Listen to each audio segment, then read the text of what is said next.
Hello, Bengals fans. Happy schedule release day. We knew who we'd be playing, but now we know when those games are slated to happen.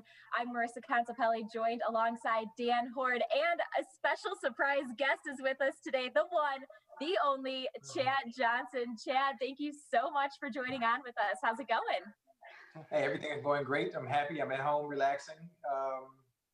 Gaming as usual. It's really has engulfed my entire life thus far since retirement, and that's pretty much it. Well, and now we can welcome in the man, the head coach, Zac Taylor. Zac, thank you also so much for joining our live stream. How are you doing this evening? I'm doing great. You know, it's fun to see. We knew who we were playing and where we were playing them, but to get a chance to see that we're starting at home this year is exciting for all of us. It certainly is. Now, we're going to take a closer dive in and look at the 2020 schedule. But before we do so, I would like to remind all of you that season tickets are on sale now. If you're interested in purchasing, all you have to do is head over to Bengals.com/tickets for more information. So as we take a look at the 2020 schedule, Dan, I want to go ahead and start off with you. What was the very first thing that kind of jumped out to you when you got to take a look at it? A home opener. This almost never happens for the Bengals. It's only the second time in the last 11 years. And Zac, I'd be interested to know if that was something you really were hoping for in light of all the excitement in town with the selection of Joe Burrow. There's no question. You always want to start and end at home. That's really the first thing I look at when I see a schedule. And so to see that we're doing both those things is exciting. I think the guys like Chad, they're looking at the primetime games, you know, so he's seeing that Thursday night game against the Browns and the Monday night game against the Steelers. I don't worry about that too much right now. I just focus on that first one, but I know what the player's mindset is right out the gate. Well, and Chad, he brings up that home opener against the Chargers that just Joe Burrow and the rookies are going to be making their NFL debut against the Los Angeles Chargers. But back in the day, your rookie season against the San Diego Chargers, that was the team that you scored your first touchdown against. Yeah, I remember it. Unfortunately, it wasn't opening day, but it was the third week of the season. I'll never forget scoring against the Chargers, having my first TD against Ryan McNeil. You never forget the first one against Ryan McNeil on the dirt field, on the baseball field. So that was fun, very memorable. What was the route, Chad? Just a fade, straight up fade off like 5 or 6 yard line. I was so happy. Chad, when the schedule came out in your playing days, would you look down the list to see what corners you were going to be competing against? Actually, that is exactly what I did, Dan, because remember, based off the list, I looked at the number 1 and number 2 corners, and I would make the checklist, you know, that I had in my locker sometimes. And that was the excitement for me, you know, and it gave me a chance to get some early film study based on what those individual players did last year. And I just went off that, and I was so excited. So, Chad, I'm curious, if Zac happened to extend an offer for you to play this year, if you got to suit up by taking a look at that list, what team, what corners would you want to go after? Listen, we can make that a reality. It doesn't have to be a what if. Sure. We can make that a reality. I don't have a problem coming off the bench, 5th string, 4th string. I'm available. But when I think about the best corners in today's game, oh, man, really anybody. It doesn't matter. It's just being able to compete again. Like, I haven't had that feeling in so long. Just being on the NFL field in itself, man, would be a dream come true again. But we know those days are long gone. The only problem, Chad, is that T. Higgins has 85. I'll change numbers. I wear 58. That's Carl Lawson. Hey, Zac, looking at the schedule, last year you had to play 3 of your first 4 on the road. When I look at it this year, it's really balanced. I mean, in the first half, 4 home games, 4 road games. Second half, 4 home games, 4 road games. Divisional matchups, 3 in the first half, 3 in the second half. It's about as evenly spaced out in terms of all of these things as you could have. Yeah, it's, you know, you're always going to you can either start on the road and finish at home and make the deal right. Well, we just got to be successful to start out the season on the road, and we're going to get all these home games to finish up. But you know it's going to shake out one way or another. We got to play consistent through all 16 weeks. Again, I think it's just exciting that we can focus in finally on one opponent, and we know we're going to be at home. I'm not going to make any predictions on what that's going to look like at home, but you know, so it's exciting to finally get to hone in on the opponent. It's a really good team, the Chargers. I played them 2 years ago when I was in LA. It's a really, really well coached, a lot of talent on that team. I know the injury bug bit them a little bit last year, but So we'll be ready to go, but that's going to be a tough week one opponent. One of the biggest things that I noticed is Thursday night football, week 2, so early in the season. Zach, is that something you prefer, to almost be able to kind of have the Thursday night game happen early to really be able to set into a routine then for the rest of the way? It's not a bad thing. We played 2 years ago. We played week 4 on a Thursday night game against the Vikings, and it was nice for the players because you got a chance to get a couple games under your belt, and then take a little mini bye, and then you get some more, and then you get the real bye. So I don't think that's a bad thing to mix it up like that. But focus on the Chargers week 1, and then let the fans do all the talking and get ready for that week 2 against the Browns. But again, we got some tough work in week 1 against the Chargers. I always look at the schedule in terms of some weather games. If you're going to be going south, you just as soon not play it early in the year when it's going to be smoking hot. And it kind of worked out well where that's concerned. Your potentially warmest weather road games are late. Miami is late. Houston is late. So you're not going to be really struggling to handle the heat early in the year. That is true. I know that the skill guys probably look at that right out the gate, the kickers, the punters, the receivers, those late season warm weather road games. But we all know that playing in the AFC North, man, if you're going to have the runs you want to have, you're going to have to win some cold weather, grimy games. And so we can't ever run from that. If the season had shook out the other way and we were playing a bunch of road games late in the year, we're not going to be afraid of that either. But again, I know that we probably got some players in our team at particular positions that are pretty excited the way it shook out with Miami and Houston late in the year on the road. One of the first things I always look at is, okay, where are we playing? When are we playing the AFC North divisional opponents? And the way it kind of worked out, you have 3 before the bye and 3 after the bye. Chad, as a player, is that something that you kind of look at and you like having the divisional opponents spread out, or would you prefer to have them in clusters, or just kind of give me that player's perspective when you look at the AFC North opponents? I can only speak for myself. I kind of want to play them early, and I like them on the back half of the schedule. I think it's a lot better like that because you're so familiar with each other, familiar with the schemes, what each team identity is and what they like to do. Also, for me, I love it for it to be spread out, and those are some of the toughest matchups because you're so familiar with each other. Yeah, you need time to develop new plays, new schemes, and just window dress things. You're really running the same plays over and over. You're just window dressing them with different formations. So the more spread out, the better. I mean, for me, this is how I enjoy it.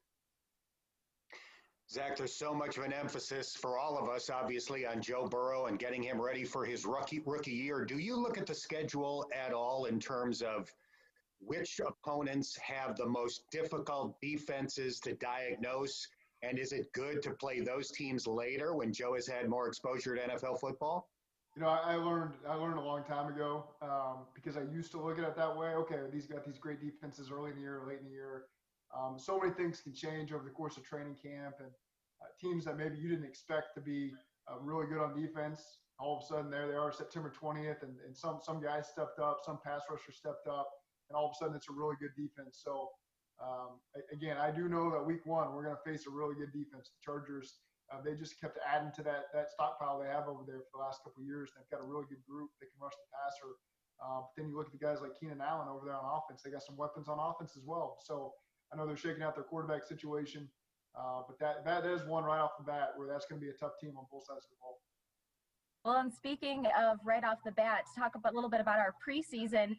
Week 1 will be at Kansas City, and talk about a test for Joe Burrow in his first NFL action, going against the reigning Super Bowl champs. So we don't know who exactly will or won't be playing in that game, but it's Arrowhead Stadium. It's Andy Reid. It's going to be a tough test for those rookies right from the start. I'm excited for that. A team coming off of a Super Bowl championship, that's our goal. That's where we want to be. And so I think it'll be good for our players to walk out of that tunnel and see the excitement level as their fans see their players for the first time since that championship. And that's good for us. That's something we need to see. We want that. We want that energy. That's where we want to be. We're working hard to get there. So I'm excited about that. Of course, we played the Chiefs week 1 of the preseason last year, so we'll be very familiar there on the road. Hopefully they'll let me on the field without my pass this year. Last year I wasn't on during warm-ups. The security guard got me. He he didn't think I was allowed down there. So maybe I can remember to either bring my pass or I can have a little easier accessibility this year. It's good to have a youthful appearance. Yes, that's what we'll chalk it up to. It's early May, so maybe it's too early to even ask you this question, but do you envision playing Joe more in the preseason than you would a veteran quarterback? We'll just see how this whole offseason thing shakes out. It's still not off the table that we get a chance to see our players physically, in May or June. So we'll just keep doing what the NFL tells us. Right now, we're going to make the most of our meetings, but too early right now to predict what our training camp is going to look and feel like with a lot of those young players. Well, another matchup, Zach, that catches my eye, I'm sure catches a lot of NFL fans' eyes, is Week 11 against the Redskins. You have the top 2 draft picks with Joe Burrow and Chase Young, possibly literally going head-to-head. I have to imagine that could be something that you might kind of look at. And I know, of course, coach speak as you take it 1 week at a time. But looking at it right now, just kind of what are your initial impressions? Well, he's a really talented player, and I think he's going to add to a defense that's been really solid recently. And Coach Rivera's obviously got a lot of skins on the wall, so he'll do a great job there. So again, I didn't look that far down the list yet, but again, we do know that they just added a really talented player, and so that's going to be an interesting one for our guys. And obviously, there's a lot of Ohio State connections there. We got a lot of guys on our team, and they got a couple guys on theirs. So I'm sure the state of Ohio will be pretty fired up to watch that one. Dad, was there a place you enjoyed playing the most? My favorite place to play? Yeah. I mean, the more hostile environment, the better for me. So obviously Cleveland was the place I like to play. The Steelers, not so much because the fans sat so far behind. It didn't give me that feeling like playing in Cleveland did with the dog pound right there and their fans, and being in Oakland. Playing in the Black Hole was another favorite of mine. Other than that, everywhere I went, the fans were actually fans of mine, so it was cool. Cleveland fans, they actually hated me equally, regardless of me telling everybody I love you. It didn't work. That'd probably be my favorite place. Well, looking at the schedule, one of the highly anticipated games against an NFC opponent is the Dallas Cowboys, and I have to imagine fans are going to be gearing up and looking forward to that one a little bit more. That will hit Week 14, December 13th at Paul Brown Stadium. Yeah, it'll be good. Seeing Andy land down there, I'm really happy for him. I know he's got a place right there, so especially given the situation that's going on right now in the world, I think that worked out really nicely for him, and I know that our whole organization's happy for him and his family. Dad, I mentioned that T. Higgins will be rocking your number 85 this year. I want to go back to the first night of the draft, because when he was not selected in the first round, you tweeted, "This is BS. T. Higgins should have been a first-round pick. I'm going to bed." I don't know how early you went to bed, but clearly this is a guy you've had your eyes on. Yeah, most definitely. Something I always do year in and year out is I watch all the college players. I watch all the top receivers in the game. And so what I do for myself, being that I'm really not inclined as a scout to do so, is I watch not just them play, but I watch all the intricate details of them running routes and playing the game of receiver. And seeing some footage with TJ and Higgins working out in the offseason and watching Higgins run routes, I already knew it was special. Now, I'm not sure what the other scouts for the other 32 teams were doing in the first round, but to allow him to slip out of that, they're going to pay. And we as an organization, I say we because I'm still part of it, we are lucky. We're lucky to have him, and I don't think people understand until he gets acclimated in the system and gets comfortable as he was at Clemson, and you'll see exactly what I'm talking about. So, Chad, anyone who knows you, I think we know you're a pretty bold guy at times. So, do you have any bold predictions for this season, whether it be for an individual player or just kind of what has come to your mind when you think of the word bold prediction for the 2020 season? I think, well, I don't really have a bold prediction, but I can guarantee, consistency. And with everything you do, there's only one way to go based on where we are and what we did last year. It's only one way you do it and go up. That's it. And I'm feeling very good about the new 985 combination. AJ Green is going to do what AJ Green does. Tyler Boyd is going to do what he does. And obviously, I'm speaking from an offensive standpoint because that is, what I focus on as a fan now. And I think offensively, we are going to be hell in the AFC North and just really in the NFL in general. Zac, I have a question about the new coaches you're going to face this year. You have 5 games against teams that have new coaches. And last year you experienced what it's like to be in your first year as an NFL coach. How hard is it going to be for new coaching staffs this year in light of the distancing that you're dealing with now and the uncertainty of when you're going to have the typical off-season type routine? Yeah, I'm not envious, that's for sure. I'm glad to be in the position that we're in. But a couple of these guys have been head coaches before, so they probably get a pretty good lay of the land. And I know the 2 other coaches that weren't, they assembled some really veteran staffs that'll help them through that situation. It is challenging when you don't get the chance to see your players face to face. Right now, the challenge for me is a lot of our free agents and draft picks I've never met personally, and I don't know when I will. So to have a whole team there that you haven't had a chance to meet yet is a challenge, and would be difficult, but everyone's making do. You can't make excuses about this stuff. Everyone's dealing with the same issues right now. And the fun part is the challenge of who can connect with their team the quickest and fastest. That's kind of the challenge that we've given ourselves is how can we be creative and create a leg up for ourselves that maybe other teams aren't thinking of as we go through this virtual offseason. Another thing that stands out when you look at the schedule, obviously teams are going to change and improve upon each year, but when you look at the way things are spread out, we're going to be facing only 4 teams that had a record greater than 500 a year ago, and it doesn't seem like any of those are going to be back-to-back weeks. Is that something you like to see when you look at the schedule, knowing there might be a little spaced out when it comes to different teams being differently competitive? No, just because I know how quickly things can flip. That's our expectation for ourselves. I hope that people are looking at us and saying, "Oh, good, we got the Bengals. They went 2-14. That'll be an easy win." That's great for us. But I also know that things can change on a dime. And I look at that schedule. I don't see a lot of easy teams on that schedule. I see a lot of teams I'm excited to play. They're going to be fun games. I think our fans are going to really enjoy it. Our players are going to ramp up for those opportunities. But there's certainly no pushovers as I look up and see that schedule. I've got one last thing for Chad.